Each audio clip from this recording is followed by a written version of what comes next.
Hey, hey, happy Tuesday, everyone. Welcome. I am Meredith. I am here with our message for July 4th, 2023. Happy Independence Day if you're celebrating. We will be using Out of Hand Tarot for our message today. Got a lot going on here in the cosmos. We've got the sun in Cancer. The moon is at the moment in Capricorn. It will switch signs into Aquarius about midday or so. Check your time zone. We have Venus and Mars hanging out in Leo, and we've got Pluto, Neptune, and Saturn all in retrograde, bringing us our highest and greatest potentials. All right, let's get into the message of enlightenment, insight, guidance from the cards. Our first is Ten of Swords. Hey, we had a hint of this yesterday. From the underside of the deck, we had the Nine of Swords. We also had the Ace of Swords, making the Ten of Swords. Yesterday's message was really about garnering our gains, giving ourselves a reality check, and making the most, obviously, of our journey through these retrograde planets, working within the beneficial energies of the cosmos to bring our dreams to life. And here we start off with the Ten of Swords, a fulfillment card. All tens are about fulfillment. And I know that the Ten of Swords is usually a gasper when people see it. There's usually a, what does that mean? Typically, we see a person pinned to the ground with 10 swords in their back, and it looks a bit dire, doesn't it? Although this is the Fallen Master card. This is where the Master reaches a potential and has the opportunity to transform, transmute, transition energies, and move on to the next horizon.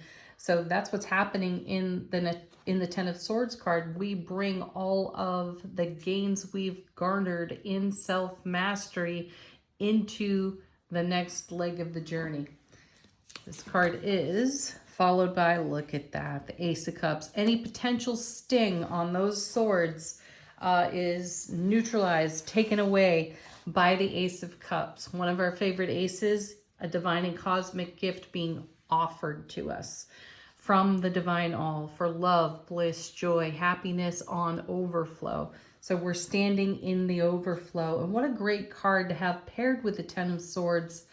The Ten of Swords does speak to a little bit of arduous energy within the spiritual journey. It's worth the investment though. And the swords have us focusing on the way we speak over our life. Swords have everything to do with our words and then the actions we take on our words. So to have the Ace of Cups paired with the Ten of Swords, the action that we're taking is very loving. And it is all about the bliss and the joy, the celebration and happiness of life. And for us to be bringing a full measure of our self-mastery to the Ace of Cups is fabulous. Let's see what's next. Three of Cups, celebration. I just said it. So we can pair the Ace with the 3 and make the 4, which for me in tarot is a card of counting our blessings and an integral part of our manifestation journey. Because when we are in the attitude of appreciation and gratitude and being very present with counting our blessings, 4 of Cups message, adding the Ace and the 3. Then more comes our way. And on just about every 4 of Cups card, you see that divine and cosmic hand offering up a new cup. And it comes out of the blue, comes out of the unseen. And yesterday we started the reading with the moon.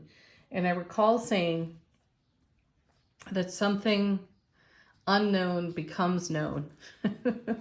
It may be this Ace of Cups, 3 of Cups combo, and paired with our 3 of Cups is the 9 of Cups. So we're celebrating our dreams, our goals, our achievements, and our successes here. This is the wish card, which is all about the investment, the emotional investment that we have put into the reality of our dreams. So now let's add this ace to this 9 and we get the 10.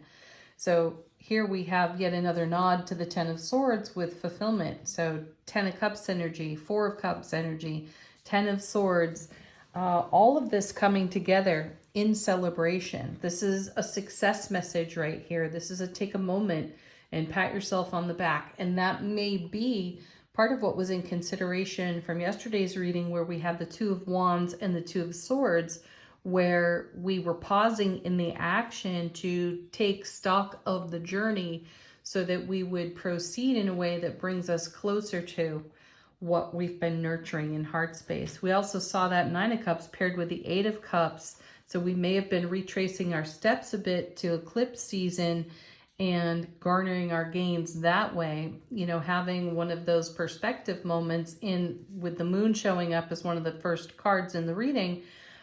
We had a different light. We had a different perspective from which to view our journey, our quest, our adventure from. And, you know, here these cards are coming back into the reading today, and they're showing us the success we have made of the journey, of the dreams that we've been unconditionally loving into being.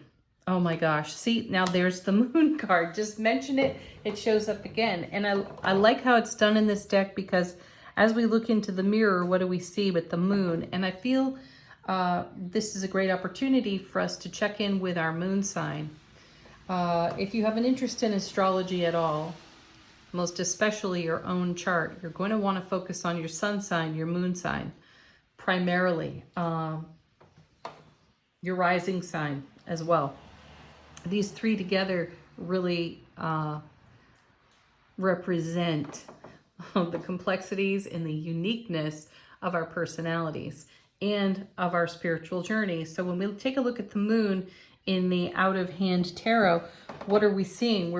We are reflecting our own moonlight back to ourselves. So if we're looking in the mirror, we may be looking right at our moon sign. So do your chart. There are plenty of astrology calculators out there on the internet. My favorite is Cafe Astrology. No, I'm not affiliated with them. Just find that their website's easy to navigate, and their astrological charting is easy to follow. So get familiar with this. Find out where your moon sign's hanging and how, in this unique atmosphere with the sun in Cancer, the moon full in Capricorn, moving into Aquarius, Mars in Leo, and Venus and Mars in Leo, and then these 3 beautiful retrogrades over here. How is that influencing the deepest, tenderest aspects of your self-relationship? Because that's what's revealed in the moonlight. Also, this is a card of fresh intuitive information. Something is rising to the surface here. What do we see rising out of these cards is fulfillment, dreams coming true. And when we ask ourselves, wow, how did that happen? Well, step up to the mirror, folks, and take a look. You made it happen. And that's what you're going to see reflected back at you. All right, next set, 3 cards. First of which is Queen of Swords. Great discernment when you see the Queen. She's our Queen of Swords. She's our no BS queen. She doesn't take any crap. And she's the first to drop a sword on her own nonsense as well, which is something that I really love and appreciate about this queen. And as I've shared with you before, she has a reputation for being bitter or cold. I couldn't disagree more. I really feel that the King and the Queen of Swords are both very heart-centered, though at times, as you know from your own spiritual questing, making choice and decision in alignment with what you're nurturing into being in your heart space is not always an easy choice, not always the easy decision. Sometimes we have to say no for a much better yes, right? And that's what I'm feeling here with this queen, especially sitting next to the moon. And we've had an expansive and deep energetic atmosphere in support of our intuitive messages and how we are sensitive to those, how we receive those. And it takes some really good discernment with the Queen of Swords here to cut away anything that is not in service to us, which we're already doing. You know, in yesterday's reading, we had the High Priestess pair up with the Death card, and you all know what that means. The High Priestess is going to show us everything that we need to see deep into our periphery, and anything that is superfluous, distracting, old paradigm type energy, the Death card sweeps away. And I feel that we've done that efficiently, especially in the presence of the Queen of Swords, because this is us being on track with and committed to our emotional fulfillment and well-being. Okay, this queen is paired with, oh my God, see? Card witching at its finest happening again. Here's the Death card. What a great pairing of the Queen of Swords and the Death card. So out of yesterday's energy atmosphere with the High Priestess and the Death card showing up, now we have the Queen of Swords and the Death card showing up. The Queen is all about using that sword to cut away the BS.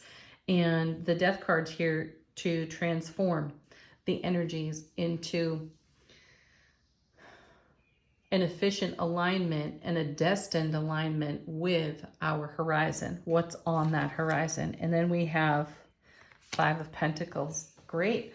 Fives are the number of change. Fives can also be the number of some chaos and conflict. And the Five of Pentacles has us taking a look at where we may have shortchanged ourselves.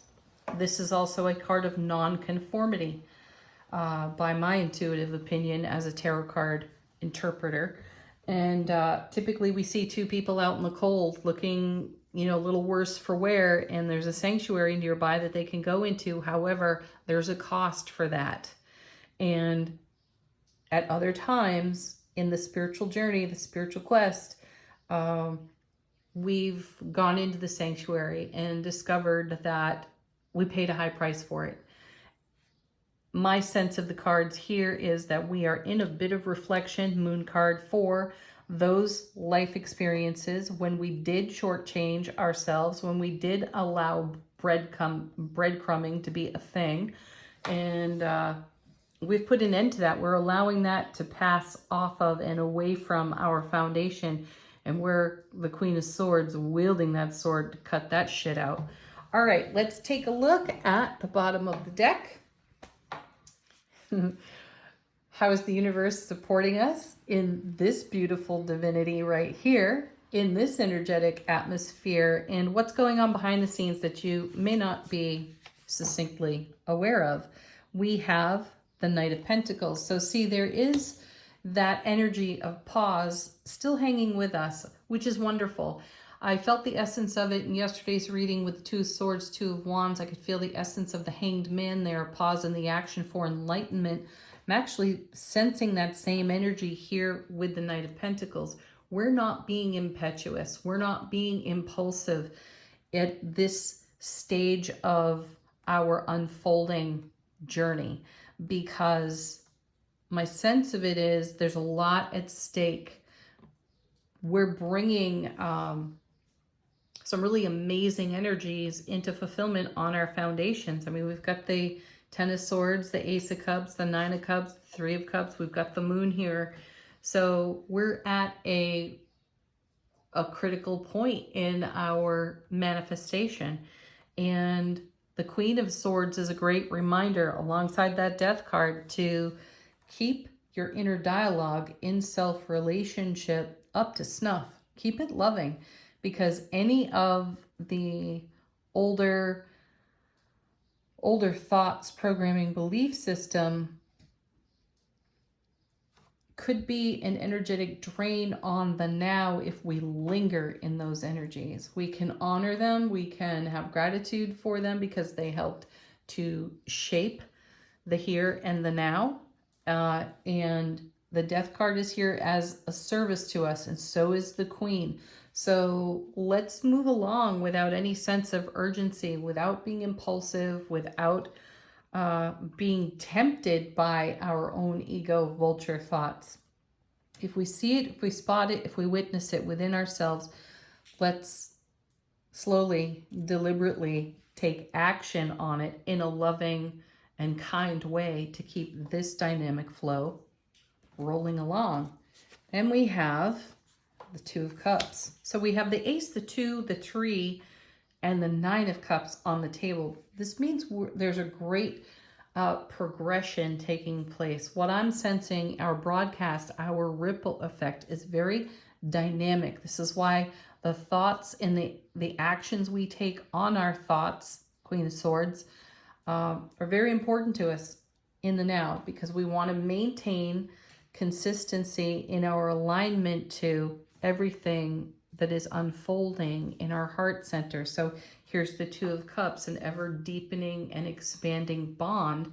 This is the card that I call, I call it the you'll be met the way you show up card. So be present with how you are showing up, most especially when you're looking yourself in the eye in the mirror. How are you showing up?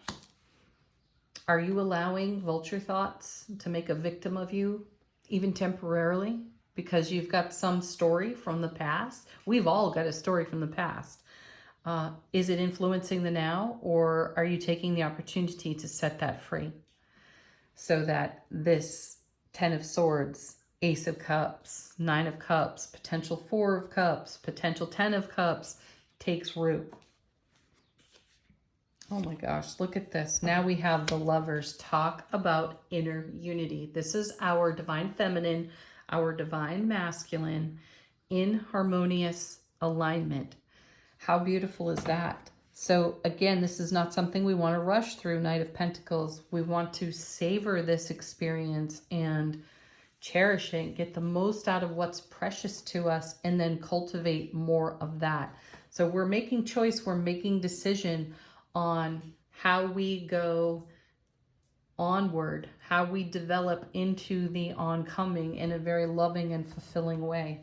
This can also be a message about us investing in very priority relationships. So again, that self-relationship comes into the spotlight when these cards are showing up in this way. We're going to be taking a deeper look at ourselves and asking ourselves, how am I showing up for me? And in turn, how am I showing up within the priority relationships of my life? How am I celebrating this? And how am I cultivating more of that kind of celebration, right? And then we have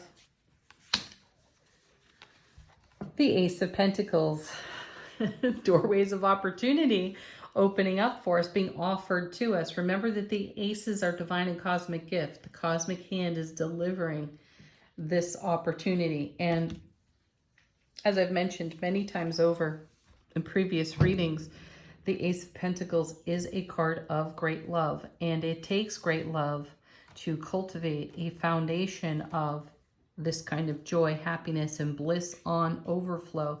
So it's fabulous that we have such a keen eye, a keen intuitive eye on what fuels this process for us, what makes this whole thing tick. And anything unlike fulfillment is falling under our keen eye, and we're making good choice, good decision around that. So keep doing it, keep going. All right, Angel Answers. Ask a question of this deck if you have one. Allow it to bring confirmation. Allow it to present you with a sign or a symbol that is personal and unique to you. First card. Remain positive. There's the fuel. It's your positive energy, your positive nature that fuels this kind of broadcast, this kind of ripple effect that, makes its way through our sphere of influence. This is the kind of bond that is expanding in our sphere of influence.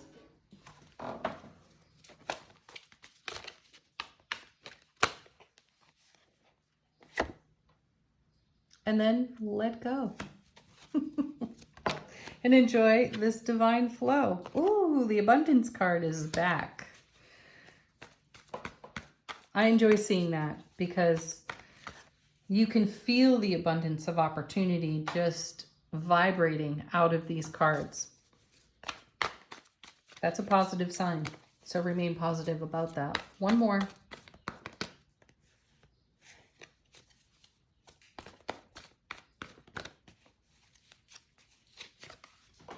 A timing card within the next few weeks. Yes, this isn't necessarily temporary. This message is not necessarily a temporary one. This is a divine flow that's going to be with us for a period of experience. I'm going to say that it's definitely influenced by the retrograde energies. Some of these retrogrades are going on until October and November. I think Saturn is in retrograde until November, and Pluto's in retrograde until October. Neptune, I forget when that one comes to completion, but not right away. And another one just flip over. The situation will improve. There's evidence of that all over this reading. Okay, final word from Wisdom of the Oracle. Oh, cards falling out right away. 3 of them, as a matter of fact. How is our soulful presence informing our waking consciousness? We have new life. Yes, this is us bringing our dreams to life. Next one, come to the edge. Yeah, we're dancing out on the edge of our comfort zone, and that's a little bit of an adrenaline rush. It's very exciting. So this card, I feel, lends itself nicely to the celebration energy in the 3 of Cups. And then the 3rd card, keep doing what you're doing. Chop wood. What do you do when your dream comes true? Carry water and chop wood. What do you do when it looks like your dream's not coming true? Carry water and chop wood. Just keep going. All right, everyone. Have a beautiful Tuesday. Peace, love, joy, and happiness. Bliss. Namaste.